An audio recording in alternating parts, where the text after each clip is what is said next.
All right, and hello everyone. My name is Book1. I'm a North American competitive TFT player, and today I'm going to be showcasing a comp and an augment, I guess you could say, that is pretty unique. I would say I haven't seen it too much played, at least in my games. I don't know about everyone else's experience, but it is the Shadow Isles comp.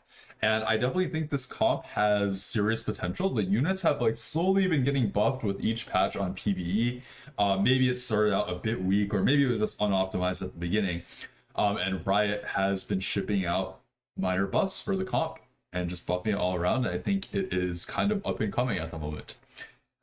So this game, I am playing the opener. I'm not really too sure what I'm going to play. But I just decided to hold all my units, and I'm kind of playing with like some of my friends here. So here's me just like dancing on their board and messing around. But you'll see I hold on to all these units, and I got a Viego pair here. You kind of see how that might transform into a Viego game. Out of these elements, I wasn't like too excited about any of them in particular. I just decided to go for no scout, no pivot, and just kind of like figure it out. I was thinking maybe I could try like Kiana reroll. But then here I hit the Viego too, and I just ultimately decided, hey, I'm just gonna play Shadow Isles this game. So with no scout, no pivot, you have to be very careful about what you put on your board, because once you field it a unit for a combat, it's stuck on your board for the whole game. So because of that, I was willing to sell all of my other units and just say, hey, you know, it's PBE. I'm just gonna commit to Shadow Isle and see what's up with this comp. You'll notice I did slam 2 items on my Viego. I made Hodge, and I intentionally put the belt on him as well, because in order to unlock Yorick, you need a Viego with two items. So that's what I did, because I want to unlock Yorick, get him onto my board, and activate Shadow Isles. The moment you activate Shadow Isles, you can begin to collect souls. And for those of you who are unfamiliar, what that means is anytime any unit dies on the board, your Shadow Isle units will gain souls, and souls essentially scale up their ability. For Viego, souls give attack speed. For Yorick, souls give increased healing on his ability, and so on and so forth.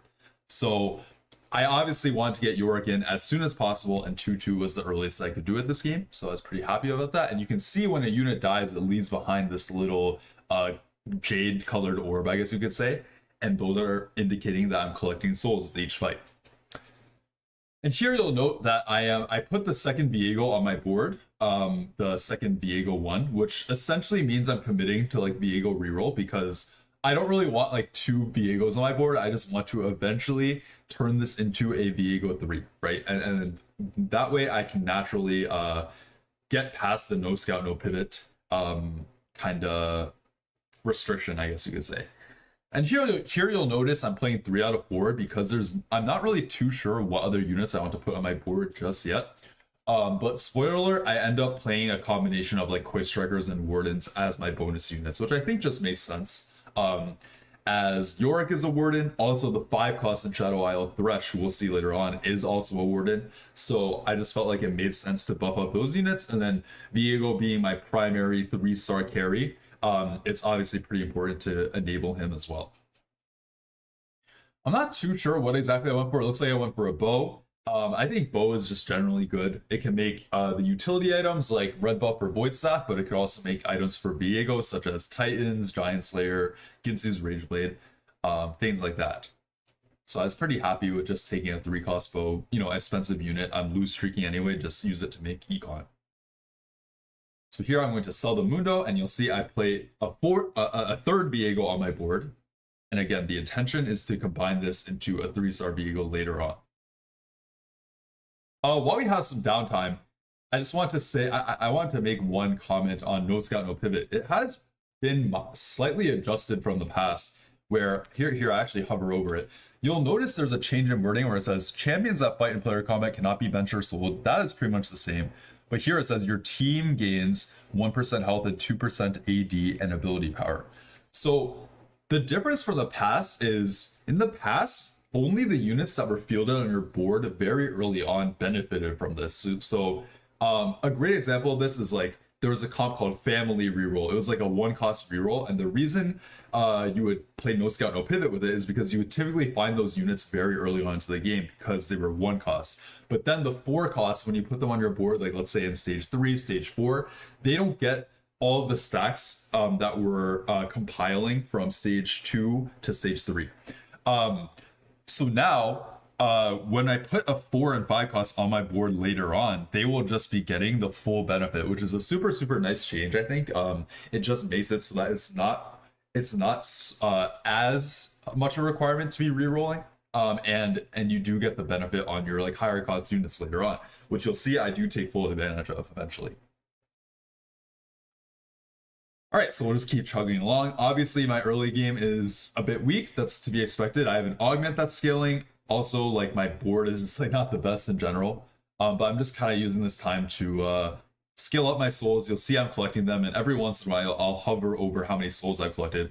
And here's another note: is the way to unlock the Shadow Isle units, which are Gwen, Callista, and Thresh, is by collecting souls. So you'll see this unlock 15 out of 20 souls collected, meaning after I collect 5 more souls, I'll obtain Gwen and thus be able to play the next threshold of Shadow Isles. And that's kind of just like a cool like little mini game or progression system, I guess you could say, that you work towards with each Shadow Isles unlock. So that it's like like I said, a fun little mini game.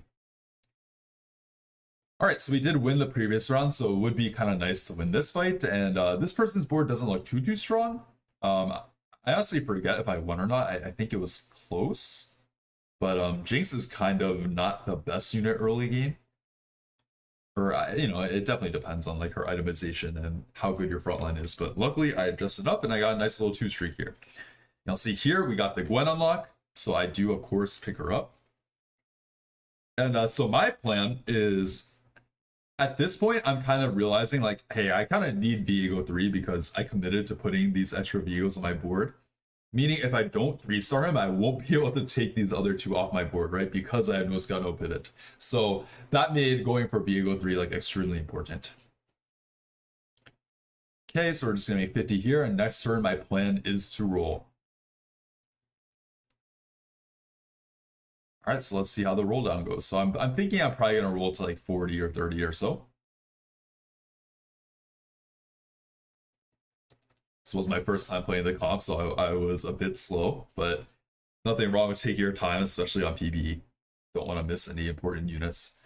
And so here, I hit the Viego 2 and Yorick 2, and I just decided that's probably enough for now. I'll just chill on that, and I will continue rolling on level 5. I was thinking maybe I could go for like Yorick 3 as well.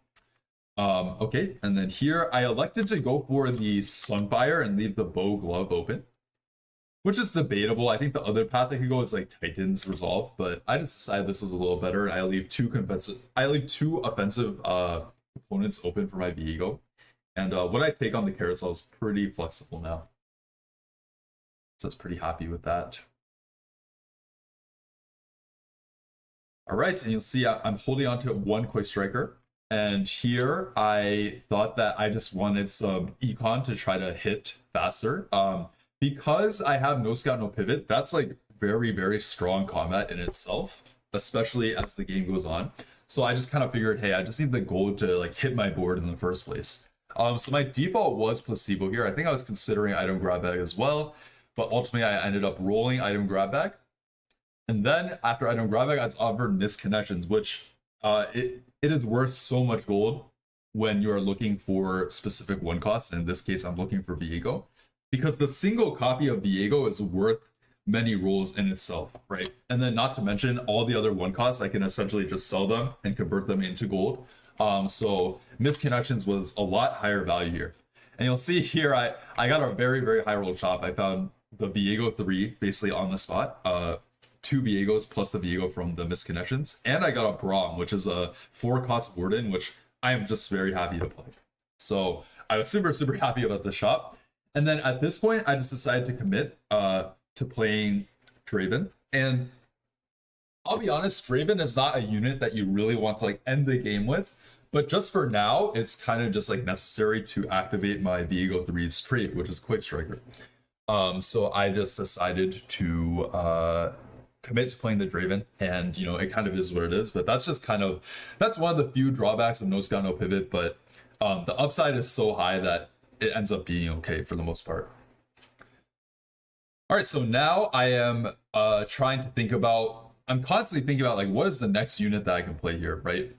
So there's a few thoughts in my head. My first thought is like how like I might be close to unlocking Callista, which is the 4 cost, so maybe I could put her on my board. I could also play another Quick Striker if I'm okay with that. I could play another Warden. So here I'm kind of thinking about like what my late game units might be. And you see I just put in like Ornn, which is a Warden, Kindred, which is a Quick Striker, that type of thing. Here, unfortunately, we do take another loss to a strong Yasuo board, but that is okay. I still think our spot is pretty good. We are pretty rich, and we have Viego 3 very quickly. And we have a very good scaling combat augment, which is no scout no pivot, of course. I think here I decided to go for the Quicksilver Yunara. Attack speed is just very good on Viego, and of course so is CC immunity because he is a melee auto-attacking carry, so him having maximum uptime and not getting CC'd is quite crucial. On top of that, Yunara is just a solid 4 cost Quick Striker that I can just play on my board, and you can see I just commit to playing her on my board. And maybe I have some ideas of like maybe carrying her later on, depending on what my item situation may be. So I just commit to putting the Yunara on. It's kind of nice with this comp because you can just like easily slot in any Quick Striker or Warded, which I think makes playing no scout no pivot a lot easier. All right, and we slammed the Quicksilver. Our board is looking pretty good. And now the plan is just to push levels and try to get in more Wardens, more Quick Strikers, also get in the higher cost Shadow Isle units, which we are slowly working towards again. We're slowly working towards those unlocks by accruing souls with every fight. So you'll see I open up my quest bar and I only need 7 more souls before I can unlock Callista. So I'm just like, okay, cool. So Callista can be my level 7. Perfect. One other note. So you might be wondering, what do more Shadow Isles do? What it actually does is, as a base, Shadow Isles, from 2 Shadow Isle, it gives your Shadow Isle units AD and AP, and that value like gradually scales up as you add in more. The real value of adding more Shadow Isles units in though is it adds a multiplier to the number of souls that you get. So for example, I don't know the exact numbers off the top of my head, but 3 Shadow Isles might give like a 1.2% multiplier, meaning for every 10 souls you get, you'll actually get plus 12 souls collected. Meaning every 10 units that die, you'll get 12 souls. Sorry, I should probably say it that way. And then that multiplier scales up to, I think, a maximum of 1.9 when you're playing 5 Shadow Isles. So it almost doubles the souls that you get. And again, the more souls you get, the more augmented your Shadow Isles units' abilities become. So yeah, honestly, you will notice I did mention like there's like an AD and AP aspect as well that your units do get. That value is so small, like it scales by so little with each threshold of Shadow Isle, which technically means like later on to the game, if I was able to, I would actually prefer to maybe like drop Gwen, maybe drop like 1 or 2 of the Shadow Isle units for like better legendary units, because eventually they will get outvalued by higher quality units. But for the mid game, it's very nice to play the like multiple Shadow Isles to accelerate the soul the souls that you accrue. All right, and here I just make a Nasher on Callista. She is a Vanquisher, so she will innately be able to crit later on. I have ideas of playing like Fiddlesticks on my board eventually, so I was thinking this would be fine. And here I'm just really looking for like maybe a combat augment, maybe some type of econ. Honestly, I could take an item augment as well, so I'm pretty flexible. And I saw this one called Max Build, which is super interesting. It says gain a champ dupe and 7 free shop rerolls, and then on 6-1, so in 2 stages, you gain them again. I was just thinking, like honestly, my board seems okay right now, and I'm guaranteed at least 1 Thresh, so maybe I could use this like 2-star Thresh later on. So I just decided to go for it. Yeah, I didn't really like love the other ones too much. I mean, Arcane Victory sounded fine to me, but I just thought Mass Build sounded kind of fun, and I went for it. And here we found another Callista. I was really considering just duplicating the Callista here. but I ended up not doing that. And you'll notice I'm holding like this extra Warden, which is Zinzao, on my bench as a backup in case I find nothing else. All right, so we're just gonna progress through the fights. Fortunately, we lose this fight to a powerful Yunara board, 7 Ionia, definitely quite strong, and a Shen 3 on top of that. And you'll see I'm 50 souls away from getting Thresh, so I'm kind of looking forward to that. That is gonna be like my next big power spike. All right, so this fight, we're fighting a Yasuo 3. So I wasn't too sure how this matchup goes because I haven't played much Yasuo and I haven't played much Viego either. But honestly, it looks like Viego got the better of this fight, which I was very happy about. Very nice to get a win here. And again, every round my no scout, no pivot is scaling in stats, right? And compiling more and more stats for my whole board. So with this bow, I was thinking I could go like Giant Slayer. I was thinking I could go for a Void Staff for Viego, because Viego does do a lot of magic damage. So I was just considering, and I decided to go for the Void Staff because Viego, I would say, is like he definitely does like a hybrid amount of damage, but I'd say for the most part, he does a very large percentage of his damage as magic damage. All right, and then so here's a little interesting thing that happened, or decision, I guess you could say, playing around no scout, no pivot. So I could level this turn because it is the interval and play a Warden, which would just seem logical. But the thing is, I'm getting Thresh in one more turn, I know, because after one more fight, I will have enough souls to get him. So I just figured I would rather play Thresh on my level 8 board and then be able to play like maybe a 5 cost on level 9. This is because, like, if you think about it, if I commit, like, let's say a Loris or a Zinzao to my board right now, then that means on level that's gonna be my 8 units on level 8, and then level 9 I have to play Thresh, meaning I don't get the chance to play something like Fiddlesticks or Ornn or Kindred later on. Because again, no scout, no pivot does lock your board, and it restricts you from changing your board after you field them for a combat. So I'm kind of playing around that and just realizing, hey, I'll just wait one more turn, wait till I get my Thresh. I know I want the Thresh on my board no matter what, so. All right, here we're fighting a pretty strong Demacia board with Galio, Bane 2, Kaisa 2. So unfortunately we do lose here, but I kind of know that I do have some things going for me. I still have the max build that's scaling. I have no scout, no pivot that's scaling. I have the souls that are scaling. I have Thresh incoming. You kind of see how it's all kind of piling up. Okay, and then here I made a bit of a mistake. Like, for some reason, I thought I had the Thresh unlocked, but then I realized I'm at 172 out of 175. Basically, if I killed like 1 or 2 more units in the previous fight, I would have had it, and I didn't really account for taking such a heavy, like a 6 unit loss like this. So I made a miscalculation here, but it's really not the end of the world, because I did the same thing as I did earlier in the game when I put multiple Viegos on my board. I'm just gonna do that now, but with Kalista, right? And I know eventually I'll hit Kalista 2, which will create a team slot for me eventually. So it's not like a super big deal. All right, so this fight, we are fighting a pretty strong Yordle board, but luckily, never mind, not luckily, unfortunately, we're not able to get through it, but not the worst loss ever. We're able to kill a lot of units, and we are looking to spike even more soon. So we just got Thresh, which is the 5 cost, and we unlocked him, so that's super exciting. What Thresh does is he's a Warden, but don't let that fool you. He is a damage dealer. He's like a magic fighter. And he basically has an aura around him, like a 1 or 2, I think a 2 hex aura. It's a circle that is a radius around him, and it basically like leeches the life of enemies around him. So basically he just deals constant damage to enemies near him, and he will heal some of the damage a percentage of the damage that he deals. So that's like a super cool effect, I guess you could say. So I think here I was looking to complete a 3rd Kalista item, and then also I wanted to make Thresh items now. And so here I kind of messed up. I realized that I just want to put 3 items on the Kalista 2 for now, and then I made a death cap for my Thresh, which again is pretty solid. He's an AP carry, so you definitely do want damage on him. And the more damage he does, the more he will heal, right? Because again, he heals for a percentage of the damage he deals. So it kind of goes both ways.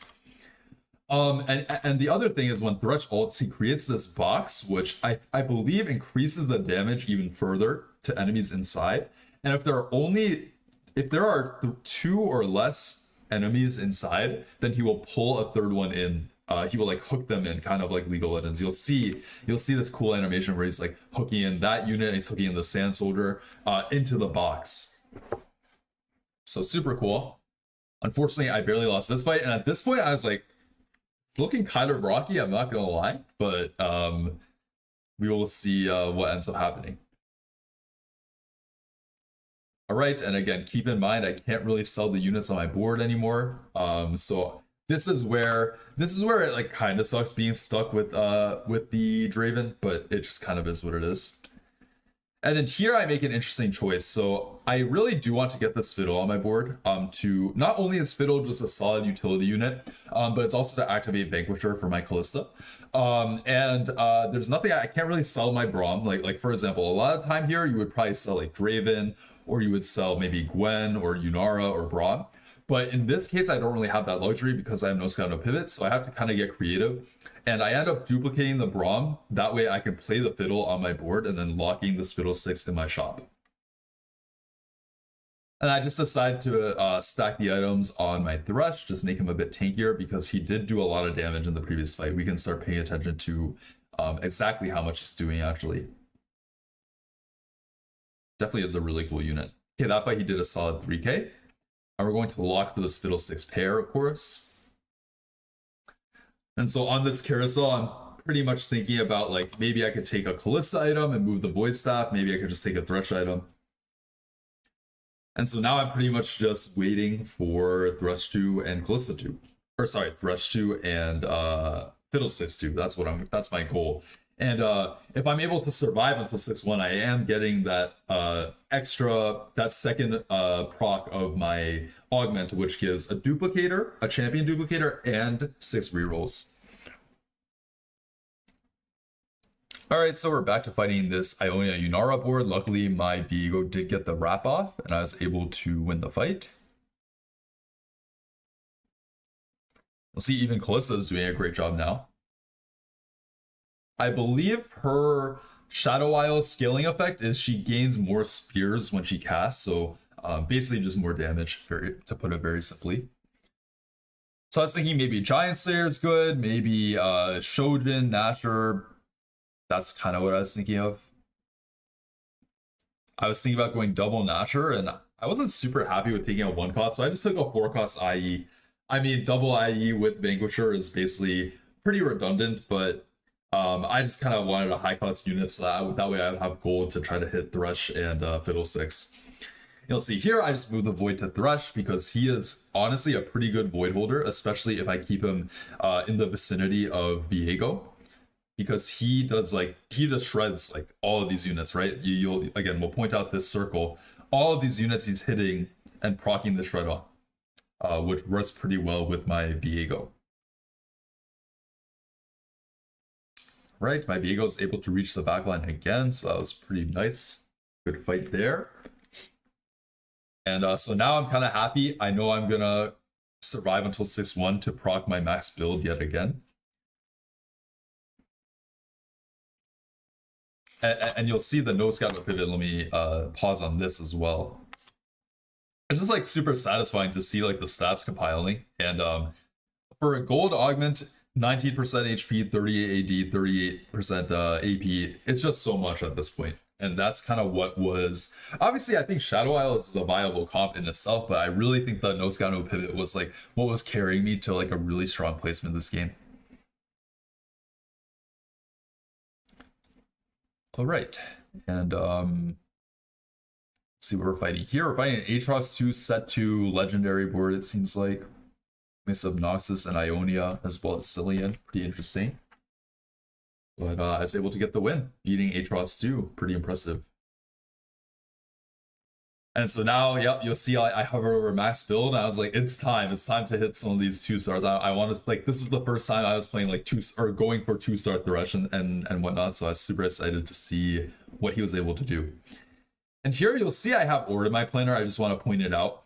If I could pick, I would like love to drop, like, if I could take units off my board, I would drop the Draven immediately for Ornn.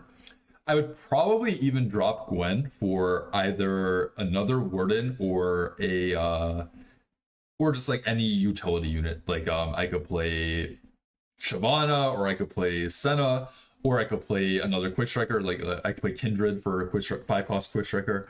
But basically you would prefer to drop some of these like less impactful units. I just don't have the luxury to do that this game because I have no scout.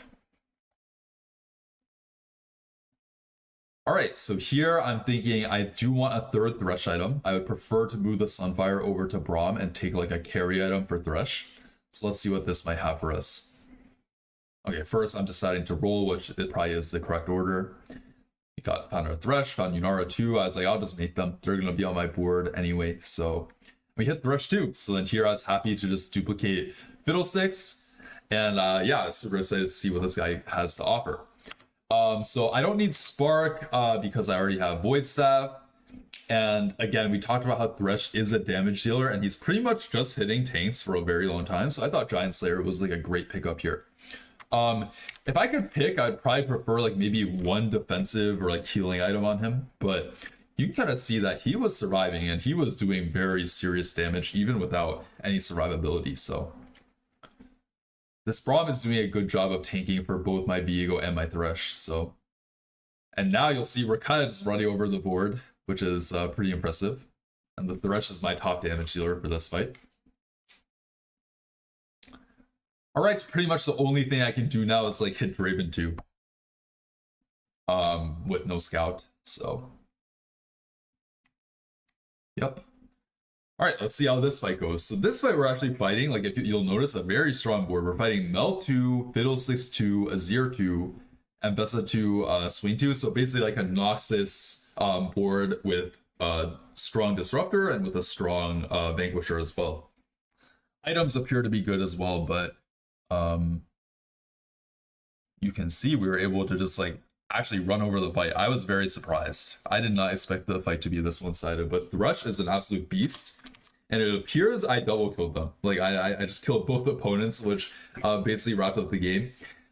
So yeah, that's basically like a in-depth breakdown of like what Shadow Isles might look like, and hopefully my explanations of what I would have done to cap out if I hadn't had no scout, no pivot. I hope that helped. And also I hope that some of the there's definitely some intricacies and some unique ways that you have to play with no scout, no pivot, and some things you have to keep in mind. So hopefully I did a good job of explaining that. But if you have any additional questions, feel free to leave them in the comments down below. I'm always happy to respond to any feedback and take any feedback. I'm super appreciative of that. But otherwise, thank you guys very much for watching. Let me know if there's any other type of video or comp that you would like me to cover. And otherwise, I will see you all next time. Take care.